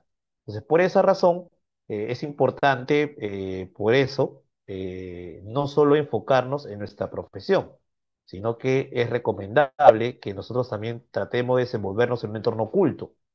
Y cuando digo un entorno oculto, me refiero a no encerrarnos solo, por ejemplo, en aprender contabilidad, a aprender derecho, a aprender temas, por ejemplo, de ingeniería, sino que también entender otros aspectos de la cultura, expresiones artísticas, entre otras, ¿no?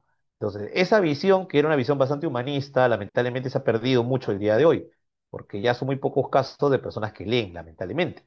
Entonces, esperemos, pues, dudo mucho, soy un poco pesimista de que haya un reflote, digamos, de ese interés, pero bueno, ya estaría de cada uno tratar de no perder ese esquema importante o esa actitud importante de las personas que leían y que no se encerraban solamente en su profesión. Bueno, para continuar, justo nos está preguntando José si hay forma de medir todas las competencias. Justo tenemos más adelante algunas sugerencias sobre qué puede llevarse a cabo para poder conocer mejor las competencias del personal. Pero antes de eso vamos a hablar sobre los tipos de capacitación. Cuando hablamos de tipo de capacitación nos referimos a 5 tipos principales de capacitación, pueden ser varios, varias clasificaciones, pero considero que este es, digamos, la que más se adecua a un entorno laboral. Por ejemplo, tenemos la capacitación preocupacional, ¿no? Tenemos la preocupacional es aquella que se lleva a cabo antes de que la persona sea contratada, es decir, cuando recién está postulando a un centro de trabajo. Esta capacitación, obviamente, como es preocupacional, implica que la persona todavía no tenga un contrato de trabajo. Ahora, ahí existe una discusión, porque, claro, ustedes dirán, pero si es una persona que obligatoriamente, para que pueda obtener un trabajo, tiene que llevar a cabo una capacitación, quiere decir que ella está actuando como un trabajador. Bueno, es un tema que todavía se discute. Por ejemplo, en países de Europa, ellos han establecido de manera legal un periodo en la que la persona todavía no es trabajador y a pesar de esto puede recibir una capacitación. En el Perú no hay una legislación tan precisa, por eso surge pues una discusión si la persona que lleva a cabo una capacitación preocupacional porque está consumiendo horas, etcétera, ya es calificado como un trabajador. Entonces todavía hay discusiones sobre esa materia. Luego también tenemos lo que viene a ser la inducción. Es la capacitación que se realiza cuando una persona ya ha ingresado a trabajar. Es también lo que se llama onboarding, ¿no? La inducción o el onboarding es justamente aquella situación en la que una persona ya evidentemente ya ha sido contratada y la primera etapa de su formación justamente consiste en conocer cuáles son las directivas de la empresa, conocer algunas reglas de convivencia, por ejemplo, el código de vestimenta, el código de ética, conocer también algunas reglas propias del reglamento interno de trabajo, del reglamento interno de seguridad y salud en el trabajo, así como también algunas reglas vinculadas con la prevención y sanción frente al hostigamiento sexual. Entonces, todo eso tiene que ser llevado a cabo y expresado en la inducción. Ahora, como verán, no es tan sencillo. En la inducción no es un tema de unas horas. En algunos casos las inducciones pueden durar días. Y eso ya depende de la complejidad de la información que se quiere trasladar. Claro, evidentemente, pues en un día o dos no vas a poder explicar al trabajador todas las políticas que tiene la empresa. Normalmente lo que se busca en ese tipo de capacitación, o sea, esta inducción, es que el trabajador conozca las principales reglas de la empresa, las principales. Ya es deber del trabajador y también de la empresa que poco a poco el trabajador se vaya introduciendo en la cultura empresarial y vaya conociendo cuáles son las políticas o directivas que se utilizan. En el ámbito del sector público, evidentemente la inducción también es un aspecto muy importante, ¿no? En el sector público, recuerden, cuando una persona también ingresa a laborar, también va a tener un periodo en la cual va a haber un acompañamiento de su actividad, o por lo menos esa es la idea que se tiene de acuerdo con las normativas del sector público a nivel laboral. Entonces, de una u otra manera, la persona cuando ingresa va a recibir pues todo un periodo de formación preliminar para que poco a poco se vaya adecuando mejor a la manera de trabajar. Ahora, luego de la inducción, naturalmente las entidades van a llevar a cabo ya capacitaciones más específicas o especializadas que están enfocadas, por ejemplo, a que la persona aprenda el uso de determinadas maquinarias o herramientas de trabajo, o de repente que maneje mejor algunos aspectos de su profesión, ¿no? Por ejemplo, si una persona se desenvuelve en el ámbito legal, tengan en cuenta que el ámbito legal tiene muchas ramas. Tiene el derecho laboral, que es el que yo más o menos conozco. Tenemos también áreas como el derecho propiamente, digamos, comercial o corporativo, tenemos el derecho penal, derecho civil, etcétera. Entonces, si bien es cierto que hay actividades donde involucran diferentes tipos de áreas, muchas empresas lo que normalmente buscan es el abogado especializado, cuando estamos hablando del ámbito que yo conozco.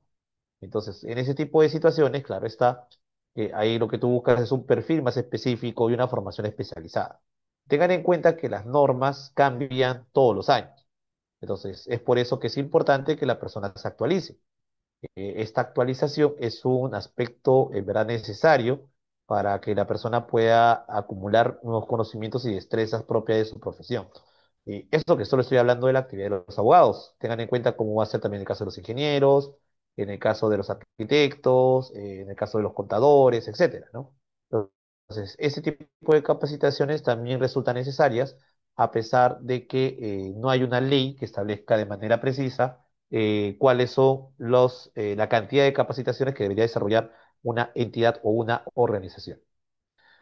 Luego tenemos lo que viene a ser la capacitación promocional, que es aquella que se lleva a cabo para que una persona pueda optar por un mejor puesto de trabajo. Recuerden que en una entidad siempre va a haber una línea de carrera.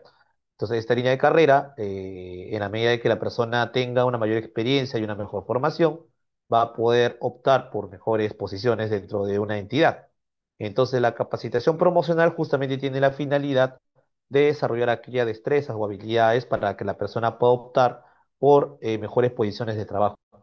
Es por eso que las personas normalmente participan en talleres, son talleres que son promovidos incluso por la propia empresa, con la finalidad de que estas personas que participan en dichos talleres puedan optar luego a mejores posiciones o puestos. Y finalmente tenemos lo que se llama la capacitación correctiva. La capacitación correctiva se utiliza cuando se ha detectado que el trabajador tiene ciertas deficiencias en algunos ámbitos. Entonces, para que el trabajador no esté desfasado o al final su evaluación de desempeño resulte negativa, lo que busca la entidad es que la persona, gracias a las capacitaciones, busque compensar esta brecha que se ha dado en el tiempo. Entonces, esta capacitación lo que busca justamente es reducir la brecha que tiene frente a sus demás compañeros que de repente están más avanzados y por esa razón, lo que aquí se busca es que la persona se adecue al estándar que se exija para el puesto, al estándar mínimo. Ahora, si a pesar de esas capacitaciones las personas no se adecúan a dicho estándar, entonces puede suceder ya en un futuro que el rendimiento de esta persona pueda haberse reducido y ante eso la entidad, en específico la empresa, pueda aplicar no solo medida disciplinaria, sino que también pueda recurrir a la figura del despido como consecuencia de un rendimiento deficiente. Entonces, son situaciones justamente por eso de que es importante que también las empresas y entidades detecten para que en su momento den la oportunidad al trabajador para que se pueda corregir y adquirir estas nuevas habilidades. Ahora, ¿cuáles son las materias que se capacitan? Bueno, son cuatro materias que van a tenerse como referencia para una capacitación. En primer lugar, bueno, obviamente lo que normalmente siempre es el tema o materia de capacitación común son sobre conocimiento de habilidades específicas. Y eso se aplica para todo tipo de sectora, desde los sectores donde el trabajo operativo es más importante hasta aquellos sectores donde las tareas administrativas y gerenciales son las que tienen mayor relevancia, ¿no? Luego, obviamente, hay capacitaciones que tienen que ver con la organización del trabajo. Por ejemplo, estamos hablando de capacitaciones internas, ¿no? Por ejemplo, se le capacita a un trabajador para que se adecue mejor a un determinado proceso o conozca mejor los plazos para desarrollar determinadas tareas, ¿no? Entonces, este tipo de capacitaciones son capacitaciones que normalmente brinda una persona dentro de la empresa que tenga más experiencia. En cambio, la de conocimiento y habilidades específicas normalmente son capacitaciones que desarrolla una persona que es externa, ¿no? a la empresa, ¿no? Entonces, eso básicamente es lo que diferenciaría junto con otro tipo de características a estos dos tipos de capacitaciones, ¿no? Por otro lado, también hay capacitaciones sobre reglas de convivencia. Cuando hablamos de reglas de convivencia, nos referimos a una serie de reglas, por ejemplo, de vestimenta, sobre infracciones laborales, ¿no? Sobre casos de faltas, que normalmente se encuentran plasmadas en un código de ética, y también en un reglamento interno de trabajo. Entonces, ese tipo de capacitaciones obviamente tiene como finalidad de que las personas que forman parte de un entorno laboral sepan cómo convivir con las demás personas y evitar así que se presenten situaciones conflictivas. Por ejemplo, si una persona quiere ingresar en estado pues de ebriedad, sabemos nosotros que esa es una falta grave, porque así lo establece la ley. Pero también tengan en cuenta que es una regla de convivencia básica de que ninguna persona ingrese en estado de ebriedad o habiendo consumido pues drogas, ¿no? También tengan en cuenta que una regla de convivencia básica es que las personas, los que trabajan, no pueden estar dormidos en los centros de trabajo. Entonces, eso también se encuentra prohibido. O que puedan llevar a cabo campañas proselitistas. Entonces, esos también son aspectos que se encuentran prohibidos de acuerdo con las reglas de convivencia de una entidad pública o de una empresa. Y finalmente tenemos otras capacitaciones que aquí sí encontramos capacitaciones que son exigidas por ley, que son las de medidas de seguridad y bienestar de los trabajadores. Entonces ahí entramos al ámbito que normalmente actualmente se conoce como compliance, ¿no? En el caso del compliance, por ejemplo, hablamos sobre seguridad y salud en el trabajo, lo que tiene que ver también con los estándares medioambientales. También estamos hablando ahí, cuando hablamos de bienestar, nos referimos, por ejemplo, a normas también sobre prevención frente al hostigamiento sexual. Entonces, todos esos temas requieren un oficial de cumplimiento específico, Claro, el oficial de cumplimiento últimamente se le está viendo más desde el punto de vista de la corrupción privada, ¿no? Pero tengan en cuenta que en otros países el oficial de cumplimiento también es aquella persona que está llamada a verificar si la empresa se adecua a los estándares internacionales en materia de medio ambiente y de seguridad y salud.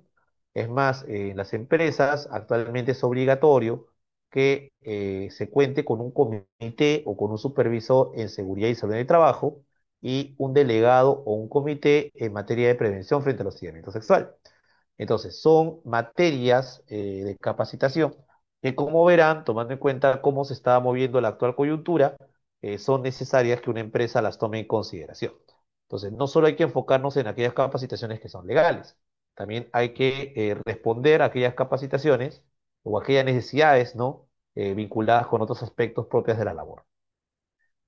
Bueno, ya para ir concluyendo, para ya dar pase a las preguntas, vamos a ver cuáles son los métodos de capacitación.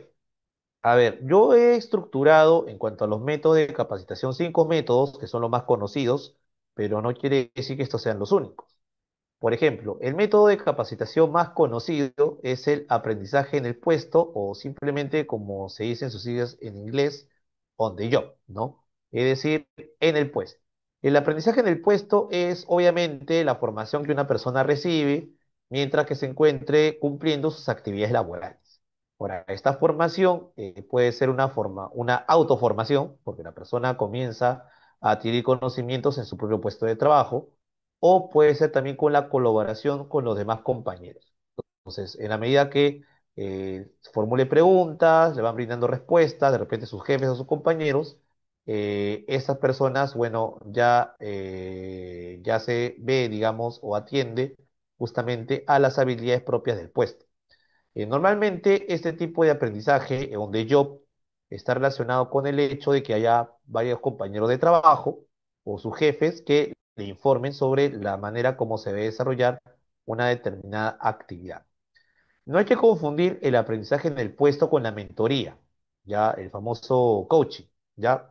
En este caso, la mentoría tiene como finalidad de que se nombre un mentor, y este mentor es la persona que es designada obviamente por la empresa para que pueda inculcar aquellas habilidades o destrezas que resulten necesarias para que poco a poco la persona vaya conociendo mejor cómo se desenvuelve en el ámbito laboral. Ahora, este mentor, y por eso se le llama programa de mentoría, así lo llaman algunas empresas, ¿no? No necesariamente es un jefe, ¿ah? Al contrario, la idea del mentor es que sea una persona que, si bien va a tener más experiencia y conocimientos, pueda ayudar a la persona que en este caso va a ser, digamos, el aprendiz, si queremos llamarlo así, para que esta persona vaya adquiriendo las habilidades que resulten necesarias en un plano de horizontalidad, no en un plano vertical. Entonces, el mentor no es que le va a dictar órdenes al aprendiz. El mentor lo que va a hacer es servir como un colaborador para brindar mayores conocimientos sobre una determinada tarea.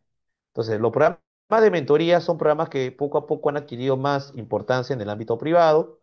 En el ámbito del sector público, no he visto honestamente programas de mentoría como se ve en el sector privado, pero sí he visto una mayor preocupación por designar de repente a algunos trabajadores para que apoyen, ¿no? De manera, con cierto grado de permanencia, a personas que recién ingresan a trabajar. Claro, eso lo hace más por sentido común que por un tema, digamos, ya de política de la entidad pública, ¿no? Luego tenemos también como otro método de capacitación la rotación de puestos. Eh, Esto se aplica principalmente en entidades privadas porque existen, por ejemplo, algunas entidades que lo que hacen es rotar a su personal a determinadas áreas. ¿Y con qué finalidad? Para que aprendan cómo funcionan las diferentes áreas de la empresa, ¿no? Por ejemplo, una persona la van a rotar del área de almacén, la rota pues a un área, por ejemplo, de producción. Claro, evidentemente toda rotación implica una capacitación especializada, porque no tiene sentido que te trasladen a un área si no conoces cuáles son las tareas del área. Pero igual, el hecho de que tú lleves a cabo la rotación tiene una ventaja, de que vas a formar individuos que van a tener un manejo total o bastante completo de la empresa. Entonces, la rotación tiene una ventaja justamente en que formas un individuo que va a conocer las diferentes áreas. Y gracias a ese conocimiento va a saber cómo se puede desenvolver en diferentes ámbitos y sabe cuáles son las tareas de cada uno. La desventaja es que al rotarlo de puesto, si bien la rotación se realiza normalmente de manera horizontal, no se lleva a cabo necesariamente una promoción vertical. O sea, el tiempo que se invierte en rotar a la persona puede ser un tiempo que también podría ser invertido para que la persona crezca dentro de su línea de carrera. Entonces, hay algunos temas que en la rotación de puestos son criticables, pero en verdad me parece un buen mecanismo para que una persona adquiera habilidades en diferentes ámbitos de la empresa. Y luego tenemos los famosos cursos, que pueden ser cursos presenciales o los que actualmente se llaman el e-learning, ¿no? El e-learning, como pueden ver en la gráfica, es programas o sistemas en los cuales la persona aprende de manera asincrónica. Recuerden que los cursos presenciales, que pueden ser virtuales, también pueden ser cursos virtuales, normalmente es de una persona, un instructor, ¿no?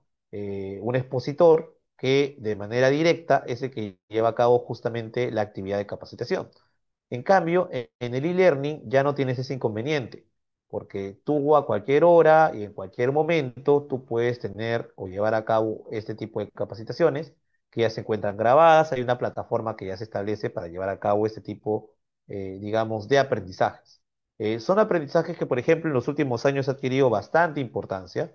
Es por eso que siempre recomendamos que se tenga en consideración este tipo de capacitaciones de e-learning como capacitaciones complementarias. Y luego también existe lo que se conoce como simulación y gamificación. Simulación quiere decir de que la empresa establece programas de capacitación a través de una simulación de una actividad real de empleo.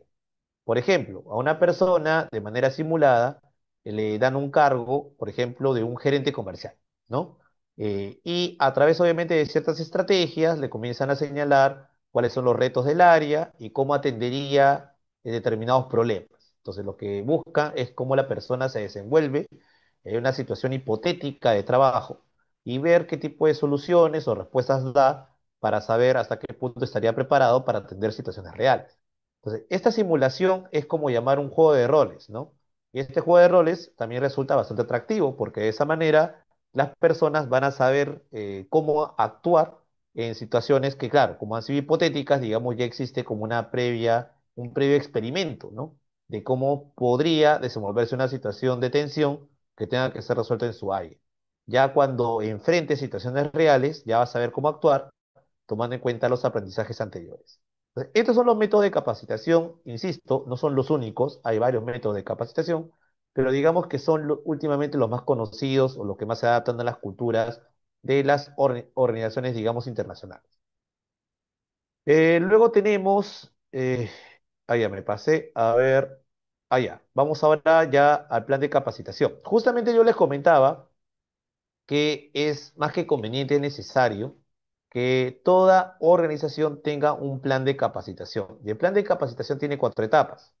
La primera etapa es la que se conoce como detección de necesidades. O sea, primero la empresa es consciente que la capacitación va a permitir una mejor productividad y un mayor compromiso de las personas. Entonces, lo primero que tiene que hacer, y esto no lo puede enfocar de manera global, sino que tiene que ser de manera prácticamente individual, es detectar qué necesidades se tienen en determinados ámbitos. Por ejemplo, no es lo mismo la necesidad que tienen los trabajadores del ámbito comercial con la necesidad que tienen los trabajadores del ámbito administrativo. Entonces, las necesidades son diferentes. Entonces, en función de eso es que también tiene que llevarse a cabo capacitaciones distintas. Entonces, por eso es importante identificar primero las necesidades. Ojo, las necesidades pueden ser individuales como también colectivas. Por ejemplo, para determinadas coyunturas es necesario que todos los trabajadores conozcan sobre medidas de seguridad. Entonces, ese aspecto obviamente tiene que ser también detectado a través de un plan de capacitación. Luego sigue lo que se llama el diseño del plan. O sea, el plan de capacitación implica un diseño, o sea, tiene que diseñarse un plan que tenga en cuenta cuáles son las áreas críticas. Por ejemplo, se ha detectado que los trabajadores están utilizando mal las máquinas, ¿no? No están llevando a cabo la limpieza, no saben utilizar los equipos de protección. Ya, entonces, tomando en cuenta que es un tema crítico porque afecta a la seguridad y la salud de los trabajadores, tiene que desarrollarse un plan que priorice justamente la atención de ese tema crítico. Luego de desarrollar el plan, se lleva a cabo la ejecución Es decir, se va a implementar pues todo lo que precisa el plan, para lo cual hay que tener claro cuál es el presupuesto, qué personas van a ser beneficiarios de la capacitación y qué personas van a dictar la capacitación. Entonces, no es que la capacitación se va a llevar a cabo así de manera automática. Siempre tiene que haber una planificación. Y recuerden, toda capacitación, o sea, las mejores capacitaciones siempre implican un costo económico para la empresa. Entonces, si la empresa no quiere gastar, a la larga lo que se va a desarrollar pues van a ser capacitaciones que no van a tener ninguna utilidad para sus trabajadores. Porque recuerden que la idea es encontrar personas que puedan llevar a cabo la capacitación y esas personas deben estar especializadas. Hay personas pues que desarrollan cursos, que ya tienen habilidades gerenciales y que evidentemente su papel en una capacitación va a ser muy importante porque no solo tiene los conocimientos, sino también tiene la experiencia en ese ámbito. Entonces, esos capacitadores, obviamente, como su perfil en el mercado es un perfil extraño o raro, ¿no? El costo por sus capacitaciones no es un costo común. Entonces, es importante por eso que la empresa evalúe cuál es el presupuesto que tiene para llevar a cabo determinadas capacitaciones en beneficio de su personal. Y finalmente tenemos la llamada evaluación. En el caso de la evaluación, podemos encontrar, pues obviamente que la capacitación tiene que ser evaluada. O sea, no basta con asumir que los individuos se encuentran satisfechos con una capacitación y que supuestamente han adquirido las habilidades que resultan necesarias. Tiene que llevarse siempre a cabo una evaluación, porque a través de la evaluación se puede confirmar si realmente los resultados de la capacitación han sido óptimos o no. Yo recuerdo que tuve una experiencia en una empresa que desarrollaba varias capacitaciones pero que su sistema de evaluación era muy deficiente. Lo que hacían era mandar una encuesta a cada trabajador y los trabajadores opinaban de manera positiva sobre la capacitación, pero no había una evaluación real. Entonces, cuando se detectó eso, se dieron cuenta que uno de los principales problemas de la empresa era de que las personas tenían deficiencias en su formación. Y eso se debía justamente a que nunca se evaluaban los contenidos. Tengan en cuenta que esto pasa desde el colegio, ¿no? Si es que no hay un sistema de evaluación, muchas veces la persona simplemente adquiere una información, pero no la retiene. En cambio, cuando existe el reto de evaluar, la persona se prepara, la persona estudia, la persona repasa los contenidos que ha recibido. Entonces, en la medida que lleva a cabo esta acción, va a poder afrontar mejor una evaluación. Entonces, por eso la evaluación es un paso muy importante, ¿no? Para poder consolidar justamente los contenidos que han sido materia de una capacitación. Y cuando yo digo evaluación, ojo, no solo es una evaluación teórica, también puede llevarse a cabo una evaluación práctica para saber hasta qué punto la persona o el individuo ha adquirido la habilidad que se busca. En cuanto a la evaluación de la capacitación, por cierto, hay varios modelos. Tengan en cuenta que en el ámbito de recursos humanos hay una serie de modelos que ya con los años se han ido consolidando en el mercado. Y no solo hay uno, sino hay varios. Por ejemplo, en el ámbito de la evaluación de capacitación, uno de los modelos más conocidos, no es el único, es el modelo Kirkpatrick. Este modelo establece cuatro niveles para medir hasta qué punto la capacitación ha sido exitosa. El primer nivel es el nivel de la reacción. Es decir, lo que se va a evaluar aquí es el nivel de satisfacción de los participantes en la capacitación, ¿no? Es una satisfacción, obviamente, tomando en cuenta sus expectativas personales. El segundo nivel para evaluar la capacitación es el aprendizaje. Es decir, se tiene que determinar cuál es el grado de conocimiento que adquirió la persona, ¿no? Entonces, en ese sentido, ahí lo que se va a valorar es la participación de la persona en el proceso formativo. En tercer lugar, se analiza el comportamiento. Es decir, aquí estamos hablando del conocimiento aplicado. Es decir, cuando la persona regresa a su posición, se verifica hasta qué punto las acciones que toma dentro de su posición ya están influenciadas en torno al aprendizaje que ha recibido. Si, por ejemplo, en la evaluación se detecta que la persona regresa a su posición y sigue haciendo lo mismo y comete los mismos errores, quiere decir que la capacitación no ha cumplido su objetivo. Y finalmente los resultados que tienen que ver con el impacto del proceso formativo. Cuando estamos hablando de resultados nos referimos a que hay una medición que normalmente se llama el ROI porque se establece a través de un parámetro objetivo. Es una fórmula, por cierto. Entonces, a través de esta fórmula es que se determina hasta qué punto se han obtenido los resultados que se buscaban, tomando en cuenta la inversión que ha realizado la empresa. Entonces, obviamente, en función de la inversión, se examina cuál es el conocimiento adquirido y si al final el balance es positivo, quiere decir que la capacitación ha conseguido su objetivo. Si al final el gasto que ha asumido la empresa resulta mayor que el beneficio o el resultado obtenido, definitivamente que la capacitación no ha conseguido su objetivo. Entonces, son mediciones que, como pueden ver, están sujetas incluso a fórmulas objetivas y que nos permiten evaluar de manera más adecuada cómo se debe llevar a cabo una capacitación. Finalmente, ya para cerrar y atender las preguntas que quieran formular, recuerden que actualmente todo profesional debe tener un conocimiento, incluso yo no diría solo básico, diría un conocimiento intermedio de herramientas tecnológicas. Recuerdo que hace muchos años la herramienta tecnológica más conocida o la más básica era la ofimática. Actualmente ya ni siquiera ya se considera un conocimiento especializado, sino que es un conocimiento que todo trabajador debería tener. Estamos hablando no solo de Word, Excel, que son, digamos, las herramientas informáticas más conocidas. Incluso el uso de PowerPoint, que antes era algo visto como necesario, ahora ha sido reemplazado por otras herramientas como el Canva, ¿no? Entonces, sobre el tema de las herramientas tecnológicas ofimáticas, es un conocimiento pues bastante básico o preliminar que debe tener una persona en el desarrollo de sus actividades laborales. Otra habilidad que también en verdad es básica tiene que ver con la navegación web. Y cuando yo hablo de navegación web, no me refiero simplemente al hecho de colocar, pues, por ejemplo, perfiles de puesto o modelo de perfil de puesto y te sale, pues, obviamente un montón de páginas. Eso no es un conocimiento, pues, desde el punto de vista tecnológico adecuado. La navegación web quiere decir que la persona no solo sepa navegar, es decir, hacer la búsqueda que sea necesaria, sino que también sepa filtrar los contenidos. La filtración del contenido es muy importante porque tengan en cuenta que no todas las fuentes de las páginas web son fiables.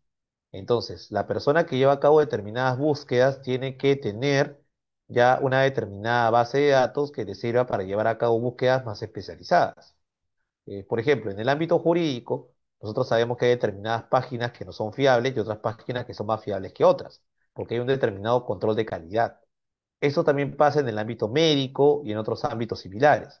Es por eso que la navegación web requiere de una persona que, además de utilizar o de conocer cuáles son las herramientas de búsqueda digitales, sepan pues cuáles son los filtros que resultan necesarios para evitar luego de que se llene información inútil o información falsa, ¿no? Luego también tenemos las herramientas vinculadas con la gestión de desempeño. Cuando hablamos de herramientas de gestión de desempeño, nos referimos desde las más básicas, por ejemplo, en algunas entidades y empresas utilizan, por ejemplo, sistemas para indicar qué tareas cumplen, ¿no? Recuerdo muy bien que yo trabajaba en una empresa donde se utilizaba el sistema de time billing, ¿no? Que es una herramienta que a través de colores tú marcabas en función de cada día la cantidad de horas o minutos que te ha dedicado para una determinada actividad. Entonces, esa es una herramienta tecnológica de gestión de desempeño, ¿no? Ojo, es una de las más básicas, ¿ah? Hay otros sistemas más complejos, obviamente, donde tú puedes medir incluso no solo la cantidad de horas, sino que te sale la cantidad de tiempos muertos, porcentaje de productividad, etcétera. Entonces, son herramientas más evolucionadas, digámoslo así, para evaluar el desempeño de cada trabajador. Luego tenemos lo que es la IA generativa, que tiene que ver justamente con estas herramientas digitales, el Gemini, el Claude, entre otras, ¿no? Claro, esto ya gran parte de los profesionales tiene conocimiento. Hay capacitaciones en Internet, incluso gratuitas, ojo, para aquellos que quieren conocer mejor cómo se utilizan ese tipo de herramientas generativas. Y hay herramientas generativas para todo, ¿ah? No solo hay para realizar consultas o para elaborar diapositivas o para elaborar, por ejemplo, informes o documentos. También hay herramientas, por ejemplo, especializadas para establecer un avatar y colocarle una voz parecida a la tuya, ¿no? Parece como si fuera un reemplazo de tu voz. También hay para hacer canciones, para hacer imágenes que no están sujetas a derechos de autor, etcétera. Entonces hay una serie de alternativas que por eso es importante que usted dedique una parte de su tiempo también a conocer qué tipo de herramientas pueden ser útiles para determinadas actividades que ustedes realicen, ¿no? Por ejemplo, yo recuerdo muy bien que antes para que usted pueda realizar a cabo una política, por ejemplo, salarial, se involucraban varios profesionales. Ahora basta que usted haga una consulta en una herramienta de IA generativa y ya le puede tener la política incluso con una mejor redacción que la que usted pueda desarrollar. Claro, recuerden que siempre tiene que haber una persona que valore o evalúe el contenido para saber si el contenido es exacto, porque recuerden que algunas veces hay errores en las herramientas digitales, incluso las herramientas digitales que son pagadas. Porque yo recuerdo muy bien que un día yo hice un experimento de pedir un informe en materia de políticas salariales y me mencionaba erróneamente, a pesar de que el prompt que yo había colocado era exacto, me mencionaba normas pues que no eran de Perú, que eran de Uruguay o de otros lugares, ¿no? Incluso me mencionaba que existía una ley de igualdad salarial, que cuando esa expresión, si bien es una expresión bastante popular, no es que la ley se llame ley de igualdad salarial, es un nombre más largo, ¿no?